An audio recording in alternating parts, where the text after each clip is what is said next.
let's look at the difference between individual and market supply. So the concept is the same as individual demand and market demand. Okay, in which individual supply we are looking at the supply or the production of the same of a particular product.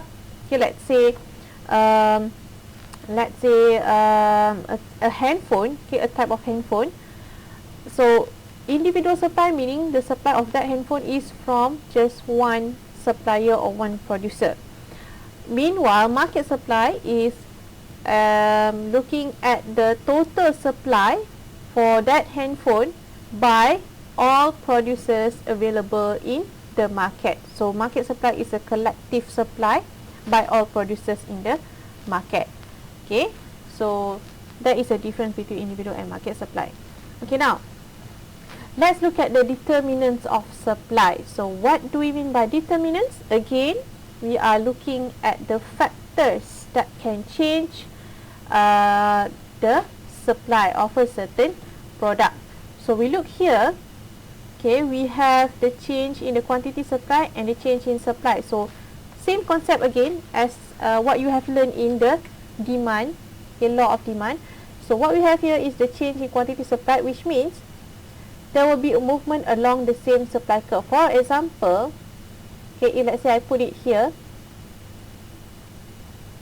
okay, there is a change in the price of a certain product. Let's say when the price is at 0, the quantity supplied is at 0. But when the price increase, okay, the price of that product increase from P0 to P1, what happens here is the quantity supplied will increase from QS0 to QS1. Okay, so the movement is from here to here, which shows an upward movement. Okay, increase in the quantity supply as I explained here. Okay, a downward movement meaning the movement is from P1 to P0. Okay, meaning when the price decrease, the quantity supply decrease.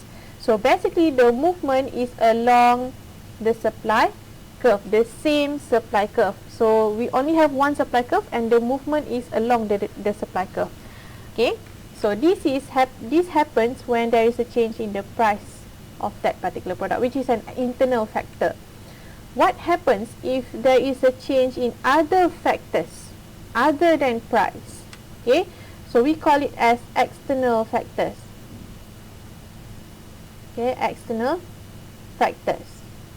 So what happens when there is a change in the external factors? There will be a change in the supply curve. Okay, meaning the supply curve will either shift to the right or shift to the left. Okay, if the supply curve shifts to the right, it means that supply curve is increasing, and if the supply curve shifts to the left, it means that supply curve is decreasing. So this is explained here. Okay, increase in supply is shown when S0 is shift to S1, and a decrease in supply is explained when S1 shift to S0, shifting to the left. Okay, so this happens when there is a change in factors other than price. Okay, we assume that price remains the same. So what are the factors? You look at the previous slide here. Okay, so the first factor is the price of related goods again. Okay, we find the term related goods here, which means we are looking at the two types of goods, which are the two goods can either be substitutes or complementary. So if the two products are substitutes, what will happen to the supply? And if the products are complementary products, what will happen to the supply? So let's say if you look at the price of beef, for example, just now I gave example of beef and chicken as substitutes. So what will happen to the price? What will happen if the price of beef, okay, let's say the price of beef increase? Okay, so the quantity supplied of beef will increase. So now you put yourself as a producer, not a consumer. So when the price of what you sell here, which is beef, when the price of your product here increase, you will supply more beef.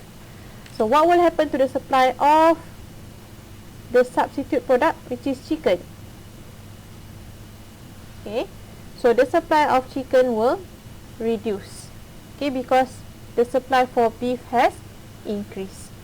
Okay, this is because of limited resource, the concept of limited resources. Okay, so let's say you have the option of selling beef and chicken. So, and the price of beef has increased. So, you will supply more beef instead of chicken because beef will give you more profit, logically. Okay, since the price has increased. Okay, so the supply for chicken will be lower. Okay, alright. And if the products are, this is what we call as substitute. Okay, substitute products. And if the products are complementary, like ink and printer, so what will happen if the price of ink increase? Okay, so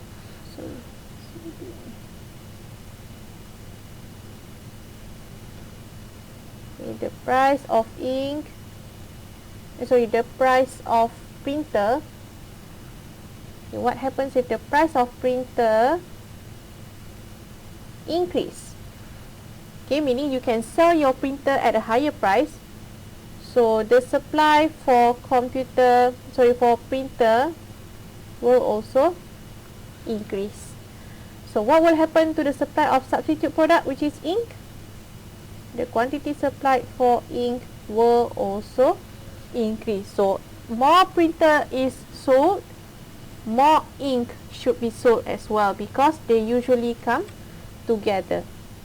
Okay, so what you can see here is when the price of printer increase, the quantity of ink will also increase. So this is what we call as complementary products. Okay, alright, the next factor is cost of production.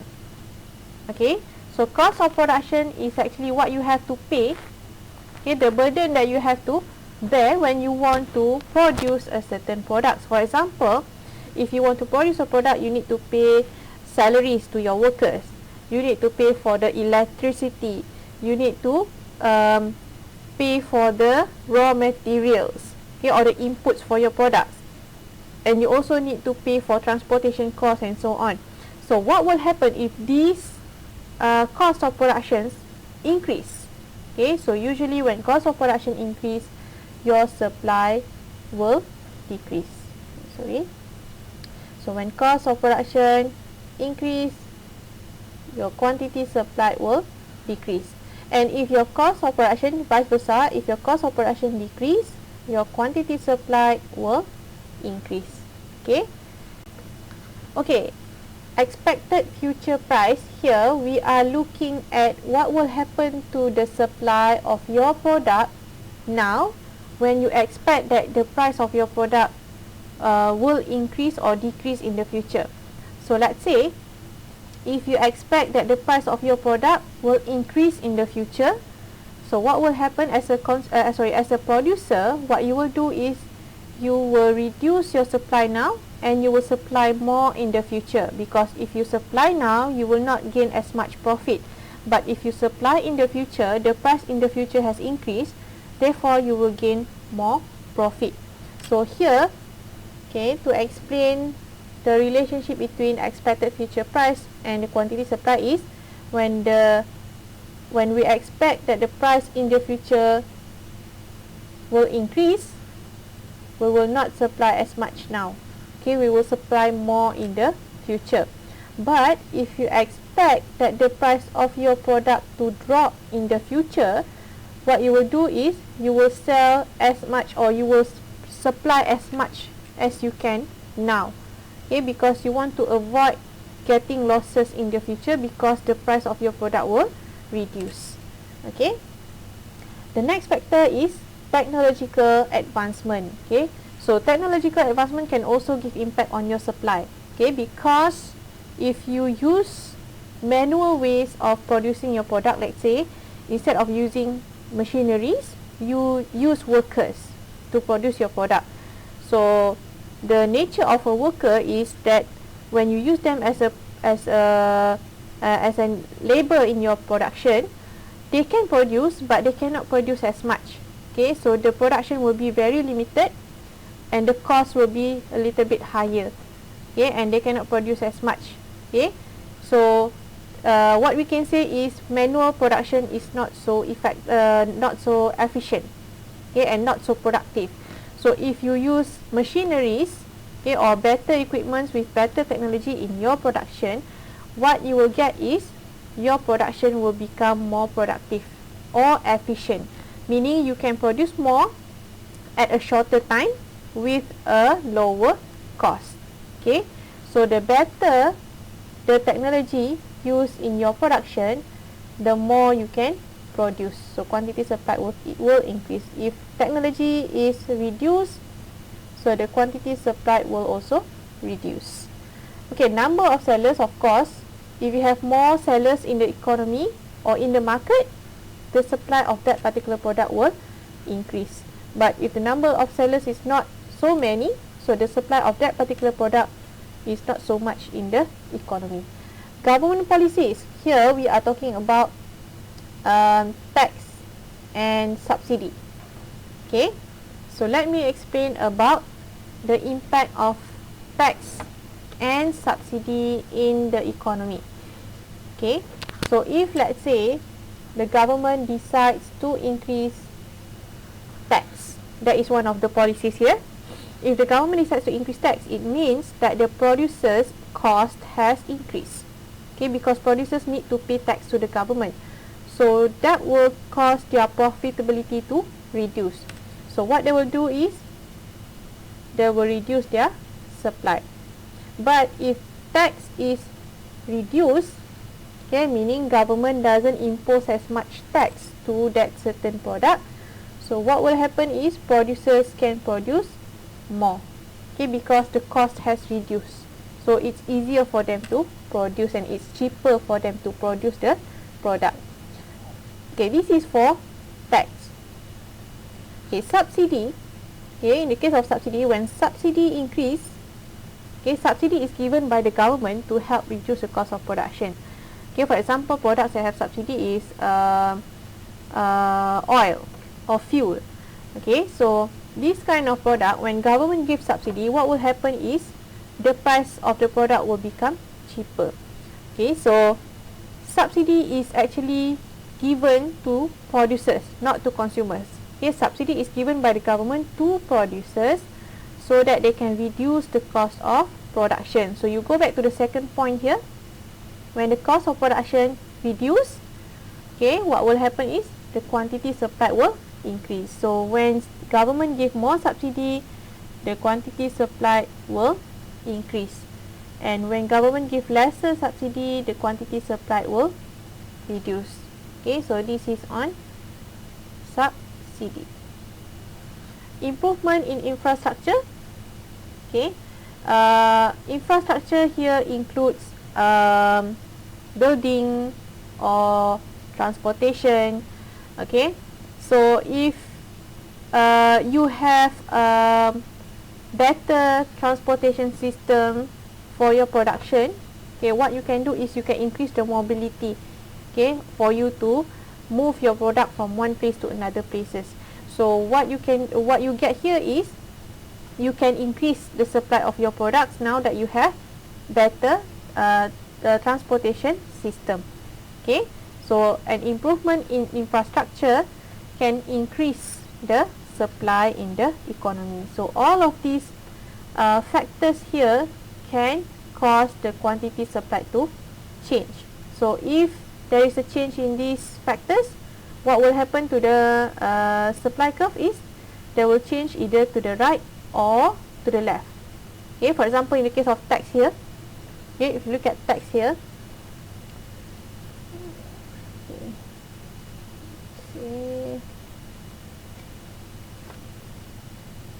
okay, so if you look at tax here, when tax increase, Okay, we understand that the quantity supplied will decrease.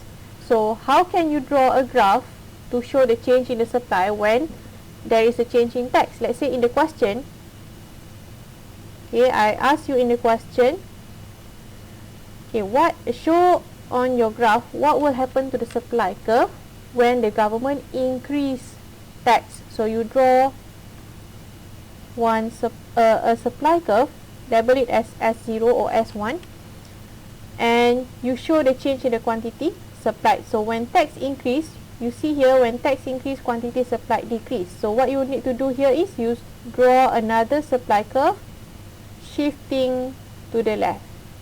Label it as S1 or S2. If you do here S1, you do it here S2, and you draw the arrow to show the movement. So you can see here that you have shown the supply curve has decreased, or the supply has decreased by showing the supply curve shifting to the left. Okay, and if tax decrease, supply curve increase, so you draw the supply curve shifting to the right. Okay, so that's how you illustrate the impact of these determinants, okay, on the supply curve. Okay. Okay, for exceptional supply, again you can apply the same concept as what you have learned in the law of demand, in which we have exceptional demand. So you look back at the law of supply I have explained earlier. So law of supply states that as price of a certain product increases, the quantity supplied will increase, or if price of that product decreases, the quantity supplied will decrease. So this is what we call as the law of supply. So what are the conditions in which this law of supply is not applicable? For example, if the price of a certain product increase, the quantity supplied will decrease, or if the price of certain product decrease, the quantity supplied will increase. So this is what we call as exceptional supply. Okay, so to explain this situation here, we can use one example in which we are looking at the wage rate or the salary of workers, okay, when they work depending on the working hours. So we look at wage rate because wage is actually looking at the salary that we pay based on the working hours. Okay, so 1 hour, how many RM we give to this labor? So that is wage. Okay, so wage rate actually shows the price of workers. Okay, the price that we pay, price paid to workers or laborers when they are working. Okay, so more working hours they are willing to give, more wage we will give to them. Okay, so but to explain exceptional supply here is, okay, we are going to look at this graph. Okay, so you have here labor. Okay, this is actually in terms of the number of working hours.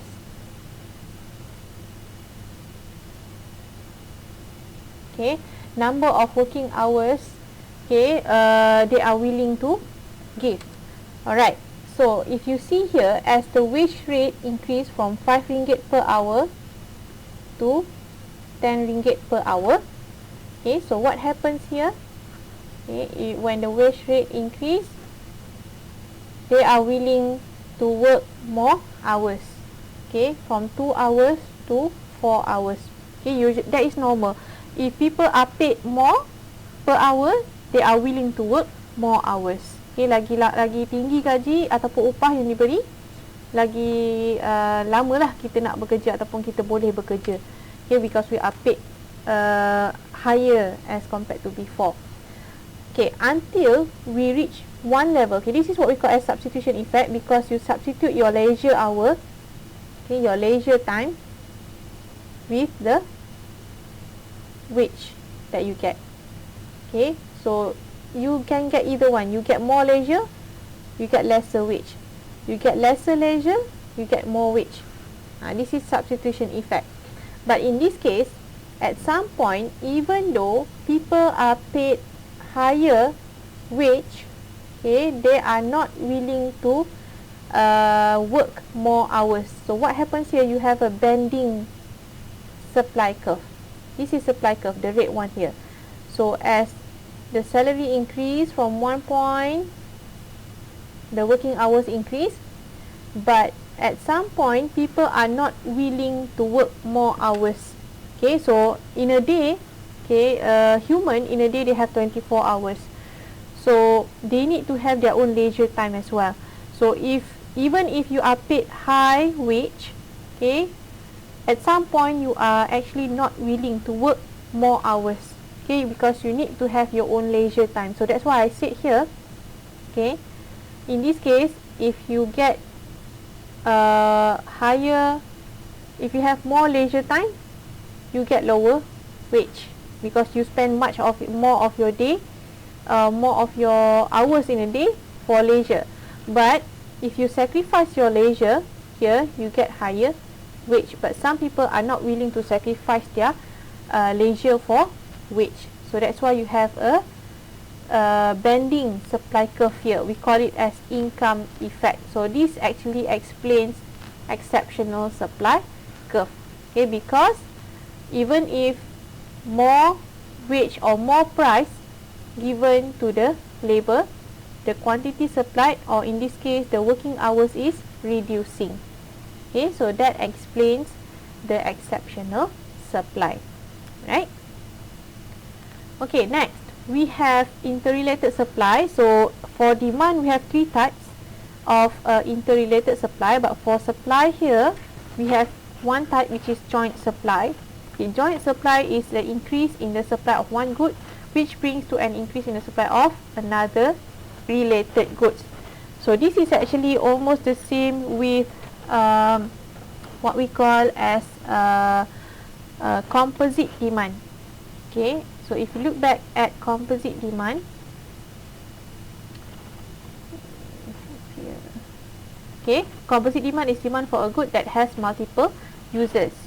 So how do we explain joint supply?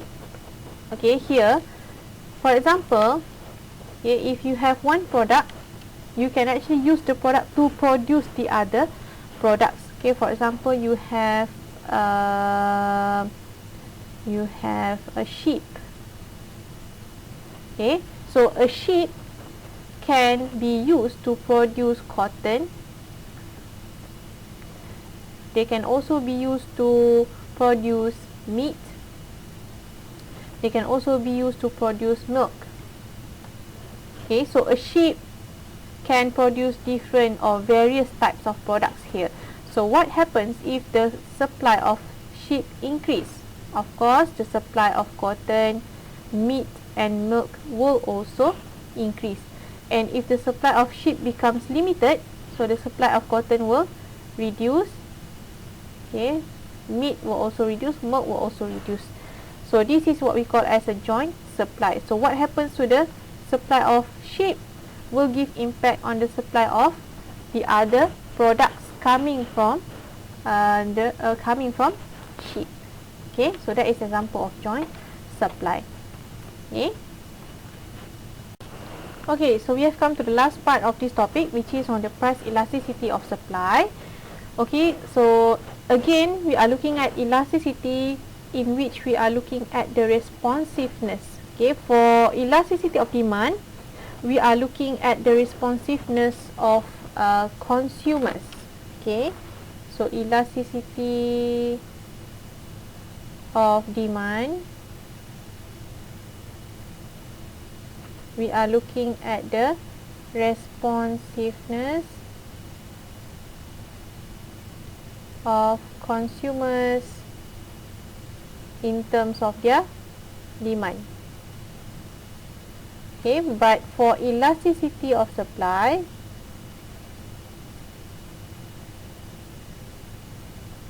we are looking at the responsiveness of producers in terms of their supply. Okay, meaning will they supply more, okay, or will they supply so much of a certain product of their product when the price of their product increase. Okay, so this is what we call as responsiveness or elasticity. So let's say, now let's look at the formula for price elasticity. Okay, so to calculate price elasticity of supply, we are looking at the change in quantity supplied, okay, when there is a change in the price. So be careful for price elasticity of demand, we look at the change in the quantity demanded, but in this case we are looking at the change in the quantity supplied for that particular product. Okay, so the calculation is basically the same. Okay, alright, so you get here, you have here the elasticity of supply. So to calculate the change in quantity supplied is quantity supplied 1 minus quantity supplied 0 divide with quantity supplied 0, and you divide with the change in the price, P1 minus P0 divide with P0, or you can multiply like this and you rotate this. Okay, alright, so let's say I give you an example of calculation for you to calculate the quantity supplied. Okay, so let's say you have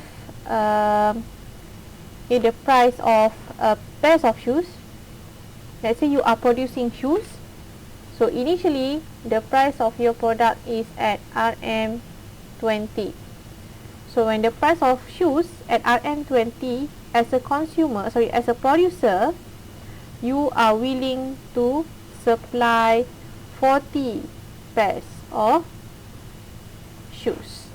Okay, so what happens now is you are able to sell your shoes at a higher price. From 20 ringgit, you can increase the price of your shoes to RM30 ringgit per pair. So what happens as a producer, okay, using the law or applying the law of supply, as a producer, when the price of your product increase, you are willing to sell more. So instead of 40, now you are willing to supply 50 pairs of shoes. Okay, so now calculate the elasticity of supply, okay, using the formula.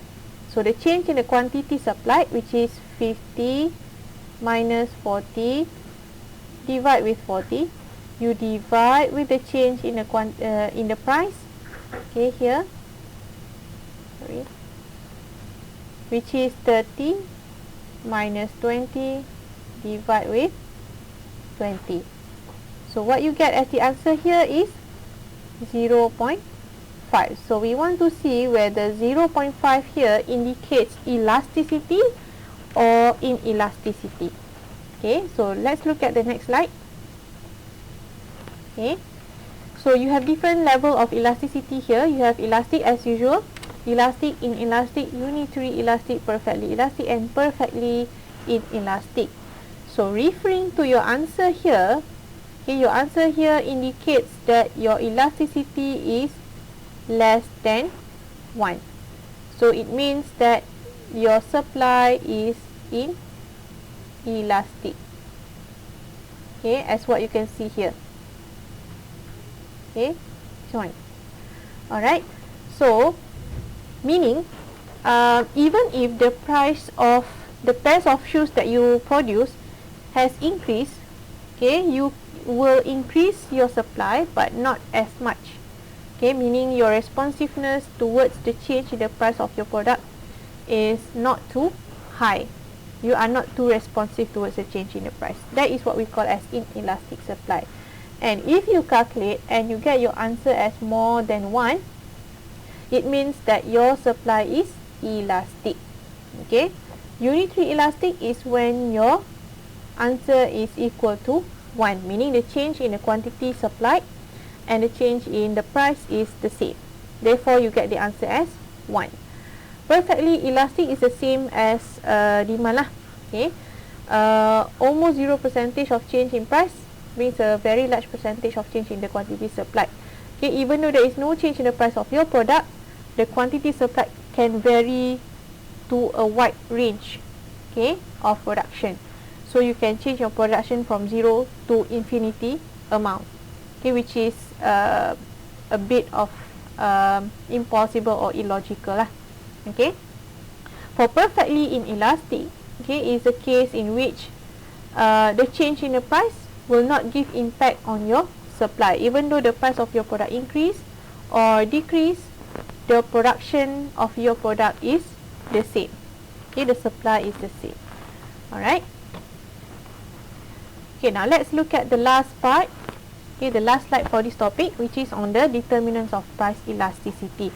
So we are looking at what are the factors that can cause the elasticity of supply to be different. So in the case of technological improvement, of course, if you use better technology, better equipment in your production, you can produce more at a lower cost within a shorter period. Okay, so it means you can get more productive. Your production will be more productive. So in this case, we call it as elastic supply. Okay, because the change in the technology is causing your production or your supply to increase even more. So your supply will be more elastic. Okay, time period. Okay, so time period we have two cases. The first one is we have short-term period, and then the second one we have long-term period. So in the short-term period, the supply tends to be inelastic. Okay, because in the short term you don't have enough time to increase your supply or to reduce your supply. So you need to sell what you have. You basically need to sell what you have. Okay, in your storage. So usually for short-term period is applicable for perishable products or agriculture products. Okay, so for example like vegetables or fruits. So these kind of products, they need to be sold immediately. They cannot be kept for a longer period. So the supply will be inelastic. They will not change as much. But in the long-term period, supply usually tends to be more elastic because you are more flexible. You have more time to be flexible and to change your supply, whether increase or decrease. So usually for long-term period, the impact of elasticity is more on manufacturing products. Okay. Okay, in terms of the nature of the market, this is an example in which you can, as a producer, you can actually sell your products at a different market. Meaning, instead of selling it at a certain state or certain area, okay, you can widen your supply to another state. Okay, to widen your market. So if you cannot sell at a certain area or certain state, you can still sell your products at another state or another area. So even though you don't have demand at a certain product, at a certain place, you can still sell your products at other places. So in this case, your supply will be it will still be elastic. Okay, you can still change your supply depending on the marketability of that certain area or certain state. Okay, perishability is actually related to time period just now. Okay, we are talking about whether the product is perishable or non-perishable. Perishable products, for example, like vegetables and fruits. Okay, these products cannot be kept at a longer period. Okay, so the supply for this product will be inelastic. Okay, you need to sell what you have. Okay, you cannot increase your supply if you haven't finished selling the existing products. Okay, perishable products. But for non-perishable products, for example, any manufactured products that can last at a longer period and can be stored in a longer time. Okay, you can store the product and keep the product for a longer period. So for this kind of product, it will be more elastic, meaning you can basically change the number of production or the supply for this kind of products. Availability and mobility of factors of production. Okay, factors of production here includes you are going to learn about factors of production in the next topic, in which we have land, labor, capital, and entrepreneur.